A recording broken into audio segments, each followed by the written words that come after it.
In this video, you will learn how to plan a company TEDx event at your business.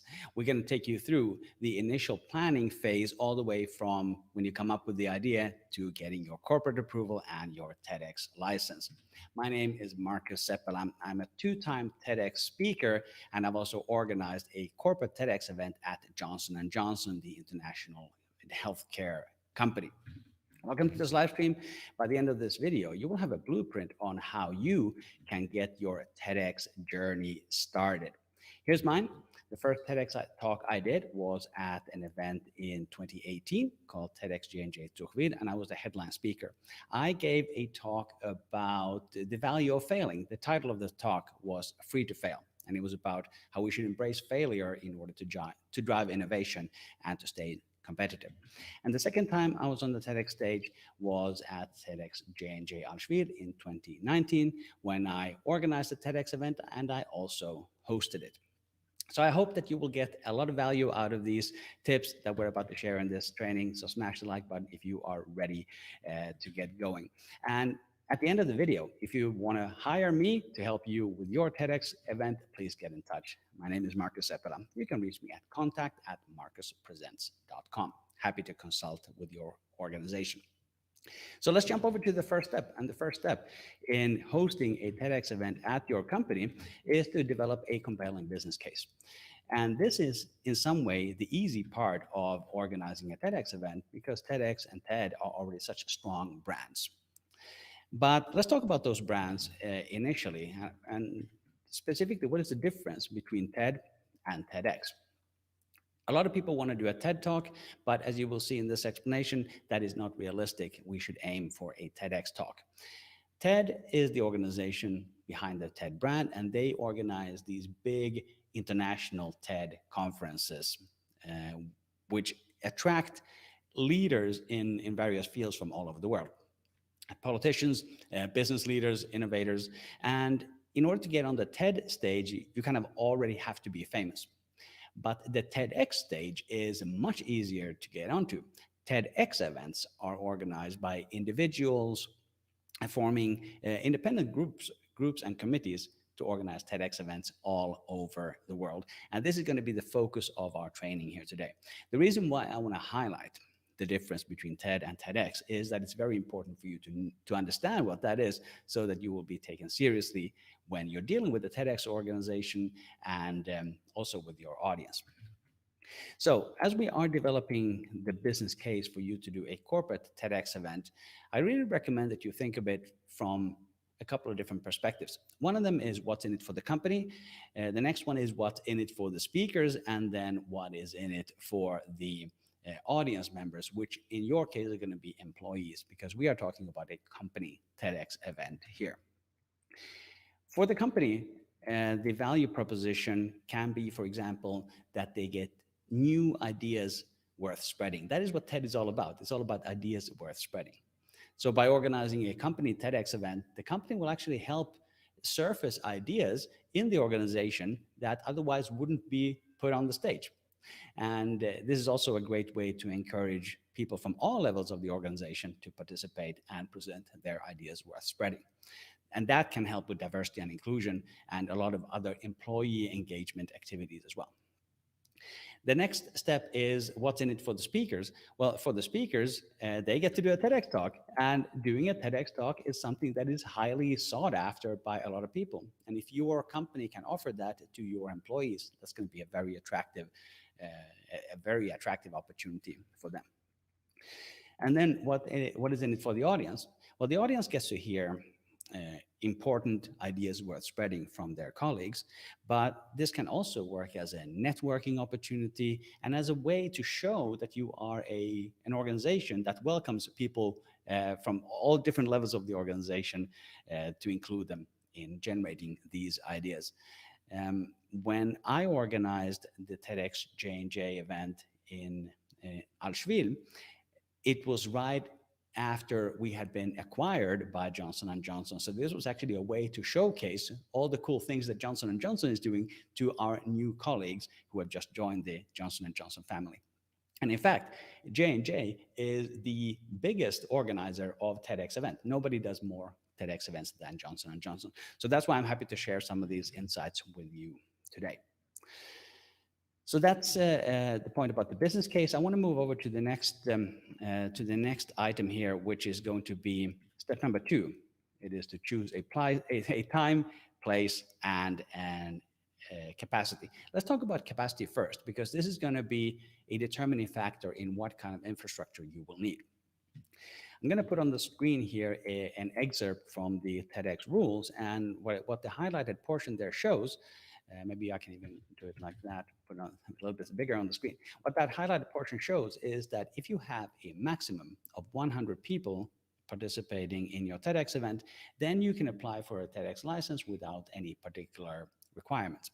If you want to have more than 100 people, then you will need a special permission from TED to do it. And that sometimes involves, or in the past, that involves attending a big TED event, not TEDx, TED. But these days, some of that training is also available online. But that will be individually negotiated between your organization and TED. So that's the audience capacity. Let's talk a little bit about venues. If you have a big enough venue at your company premises, use that, that's fine. In our case, we actually did not. I had about 300 participants in my TEDx event that I organized, but we didn't have a big enough conference room for that. So I'm going to show you what we did instead. We actually turned the lobby of our building into our event venue. Here it is. Earlier on in the week during the setup, this was a few days before the actual event. This was the morning of the event. We put all those chairs there, and this is before all the TED branding is on stage. And then this is the last image here from when it's actually full and the event is happening.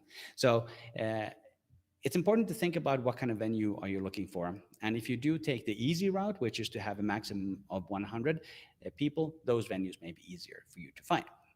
So keep that in mind as you decide on your venue. The last point on this item that I want to make is also about timing. The timing of your TEDx event should be coordinated with other events happening in the company, because this is going to be a pretty big undertaking. People are going to be excited about it. Management are going to be excited about it. So take the opportunity to coordinate that with your corporate communication team and other people who are in charge of the agenda. And what happened in our case is that we had these quarterly town hall meetings in that same location. So I actually programmed the TEDx to happen the day after the town hall so that we could leverage some of the equipment that we already have. If you're doing this at a headquarters event, in a headquarters location, one of the ideas would be that if you have like a regional leaders flying into headquarters for something else, you could have the TEDx event happening at the same time. So coordinate a little bit about with other people who from executive management might need to be there. And also, of course, avoid other big company-wide events at the same time. So once you've figured out the time, date, and capacity of your event, the next step is going to be step number 3, is to draft a budget. You will obviously need some money to run your TEDx event. And we're going to go through some of the details of what you actually need to include in your budget. One thing to keep in mind is that as we are talking about corporate TEDx events, I'm not expecting that there's any revenue coming in. We're going to be talking about only expenses. But of course, the process is the same for planning a public TEDx event. And in those public TEDx events, you could either sell tickets or you could get sponsorships. So those are the 2 ways to make revenue for your public event. But for this internal event, you will need to secure a budget from management. So what should actually be included in the budget? Let's go through the list here. And I'm going to show you some examples of cool things we did at our event as well.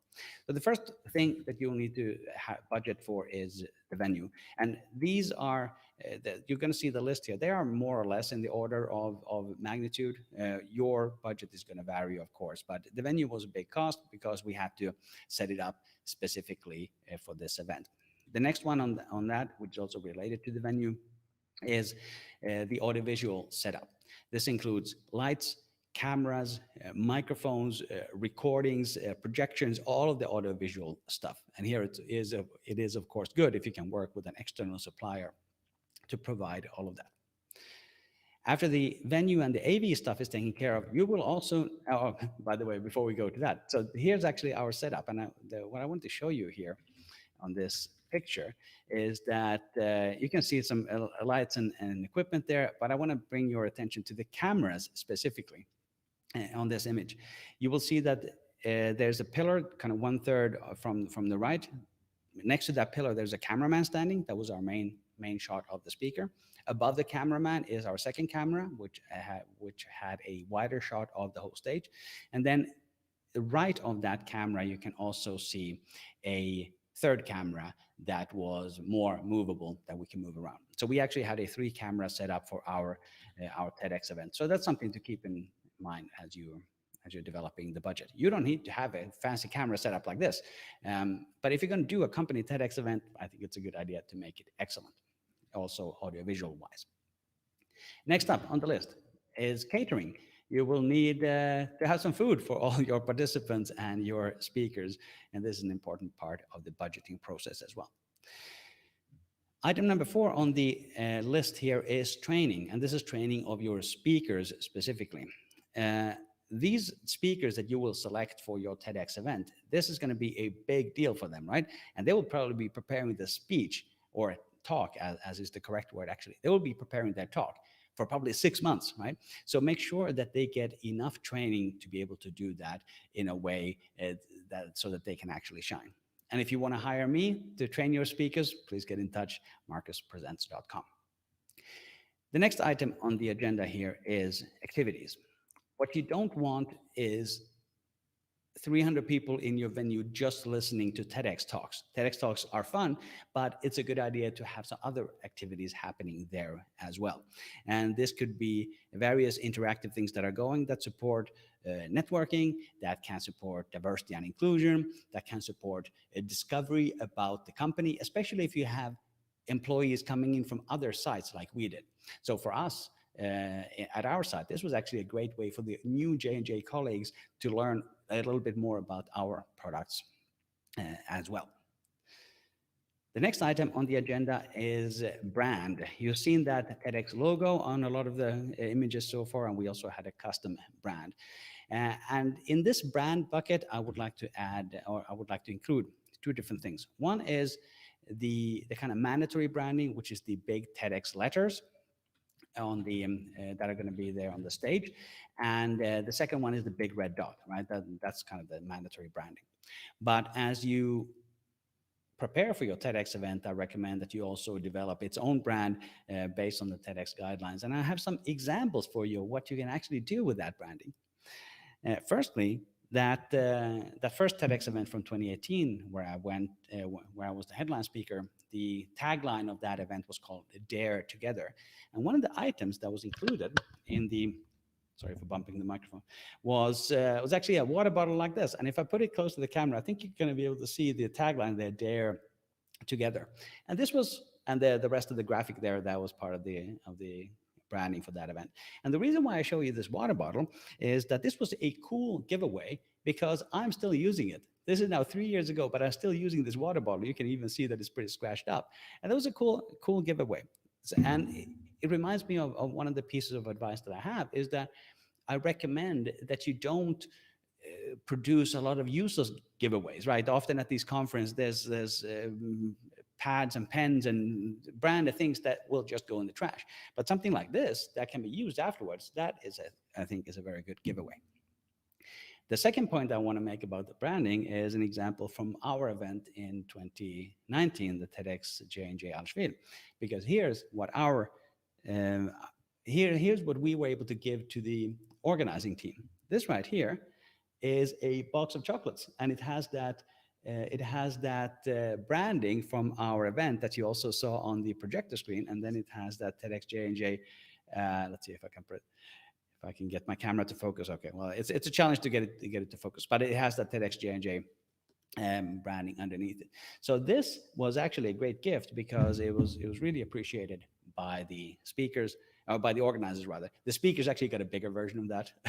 That's why I only have the small version of that. Anyway, so put some money in the budget for branded goods, giveaways. I would say primarily to the speakers and organizers, and potentially something to the attendees as well. We don't want to be wasting resources on something that would just be thrown away. We're going to move over to the next point here. Let me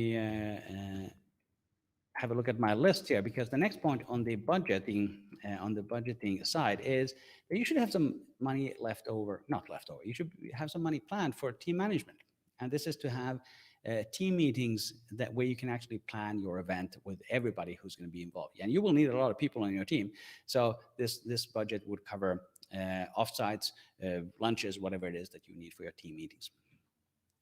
Next up on the list is the TEDx license, and this will vary depending on your circumstances. If you are working for a not-for-profit company, the TEDx license is free. If you're working for a for-profit company, then you'll have to pay a TEDx license free separately to TED. So these are, in my experience and in my opinion, these are the most important things that go into a TEDx budget. And part of the approval process that we're going to be talking about as we move forward will really be to nail down this budget, because that is essentially what you're asking for when you go to your executive management. Let's move over to the next point on the agenda. Hey, by the way, if you're liking this, if you're getting value from this training, smash the like button. It's right there. Hit the like button if you're getting value from this training. Okay, next up, we're going to talk about step number 4. And step number 4 is going to be to recruit a team. And not the whole team, just the core team. One of the points that I'm going to be making, one of the points that I think is important is that you should do part of your planning now, but until you get the TEDx license, you should not be doing too much planning. But getting together your core team is a really good idea. On your core team, you should have somebody from communications, somebody from event management, because they already have expertise that you can use in your TEDx event. There will likely also be some people who are super enthusiastic about helping out in organizing your TEDx event, so definitely reach out to them as early as possible. Speaking of early, by the way, how long does it actually take to plan a TEDx event? In my case, it took 1 year. So the event took place in October of 2019. I started planning it already in November of 2018. And that was when I had my first initial discussion with the CEO to do that. So definitely make sure that you have enough time. So as we talk about the team, you will add people to the team and the team will change, but to have some idea of the core members of the team is a really good idea, because they'll not only do the work in organizing the event, they will also help you draft the proposal, which we're going to be talking about next, actually. In this section, we're talking about this initial planning. Future sessions in the series here on my channel are going to be about the more practical side of organizing the event, how to select your speakers, how to train your speakers, and even how to host the event. So if you want to be notified when those come up, definitely subscribe to my channel. It's free. Just hit the big red subscribe button. Because we're going to move over to step number 5, which is to request approval. Once you put together your plan, you will have to have it approved by somebody in executive management. And of course, it will vary between the different companies, how it is going to work in your company. But get it approved by somebody who has the authority to actually authorize the budget and has the authority to also authorize the use of the venue where you're going to be using. In our case, it was the CEO of our company. It was somewhat easy for me because I was on the same floor with many of the other executives, and I would run into her at the coffee machine regularly. So we're going to move over to the next more practical item here, which is going to be step number 6. But just as a reminder, if you want to hire me to help you organize your TEDx event, please get in touch. contact@markuspresents.com. So the next step is going to be to apply for the actual TEDx license. And until you have that TEDx license, you don't really have a TEDx event. This is going to be an absolutely key step. But it is step number 6, because all of those other steps, as you will see soon, are actually going to be super important. And because this is a live stream, and because we have people here live tuning in, instead of just telling you about the TEDx license, I'm actually going to show you exactly the TEDx application process, because there is an important point that I want to make there, one little power tip that I want to share. So what I'm going to put on the screen right now is actually the application process. We're going to go through it. Well, we're going to go through the first part of it. So I'm just going to show you exactly how to apply for a TEDx license. I'm now at TED.com. This is the main site, TED.com. You can see on the top right here that I'm already logged in with my account in the top right corner. So all I'm going to do is click on the left-hand menu here and then click on Participate. And under Participate, I'm going to click on Organize a Local TEDx Event. It's going to get me to the next menu. These documents that are referenced here are important to read, to understand what is a TEDx event and the responsibilities and the rules. And we're going to come back to that as well. But once you are actually ready, all you have to do is click on here, apply for a TEDx license. And this is going to open up a page where you can select the right event type. Once again, read the rules, learn about the event types and the other items that are listed on this page. So I'm going to scroll down here a little bit, and you can see that there are different types of TEDx events. The one that we've been talking about today is a TEDx business event, and that's what we're going to be doing. But as you can see on this page, there are so many other event types that you could organize. So the normal one, it would be the standard one. This would be open to the public. So what I'm going to click here is the business event, and as soon as I click on the business event, it's going to open that up in a new tab. So I'm going to quickly stop that screen sharing there, and I'm going to put that tab on the screen for you instead. This is just going to take a couple of seconds for me to put that new tab on the screen.